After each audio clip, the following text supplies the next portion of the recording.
नमस्कार, रंगकलाकार या चॅनलमध्ये आपले स्वागत आहे। ठरलं तर मग ही मालिका रंजक वळणावर येऊन ठेपली आहे।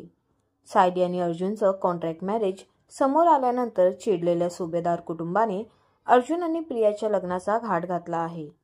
प्रिया हीच तन्वीच असल्याचं समज सुभेदारांना आहे। त्यामुळे काहीही करून अर्जुन आणि प्रियाचं लग्न व्हावं यासाठी सुभेदार कुटुंब प्रयत्न करत आहोत। तर सायली तसं होऊ नये म्हणून प्रयत्नशील आहे।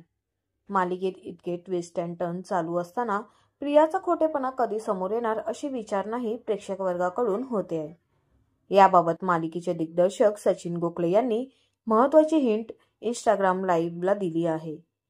ते काय म्हणाले जाणून घेऊया। काही दिवसांपूर्वी ठरलं तर मग मालिकेचे 700 भाग पूर्ण झाले।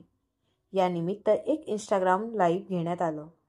यावेळी एका चाहतीने सायलीच खरी तन्वी आहे हे सत्य कधी समोर येणार असा प्रश्न विचारला। त्यावर सचिन यांनी लवकरच खरी तन्वी कोण असल्याचं सत्य बाहेर येणार आहे। ते मालिकेतील कोणत्या व्यक्तीला समजणार हे तुम्हाला कधी कळेल असं उत्तर दिलं। त्यामुळे आता प्रेक्षक मालिकेतील हा नवीन ट्विस्ट पाहण्यासाठी उत्सुक आहेत।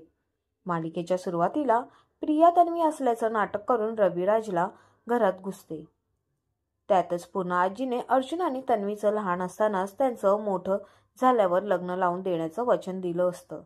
हे तिला समजल्यावर ती सुभेदारांची सून होण्याचं स्वप्न बघत असते। तेव्हा सायली आणि अर्जुनचं लग्न झाल्यामुळे तिचा प्लॅन फसतो। सायली आणि अर्जुनचं लग्न कसं होणार, सायली प्रियाचा पर्दाफाश कसा करणार हे येत्या भागात पाहायला मिळेल। आपल्याला ठरलं तर मग मालिका कशी वाटते हे आम्हाला कमेंटद्वारे नक्कीच कळवा। आणि अशाच नवनवीन व्हिडिओसाठी आमच्या चॅनलला सबस्क्राईब करा आणि व्हिडिओंना लाईक करा। धन्यवाद।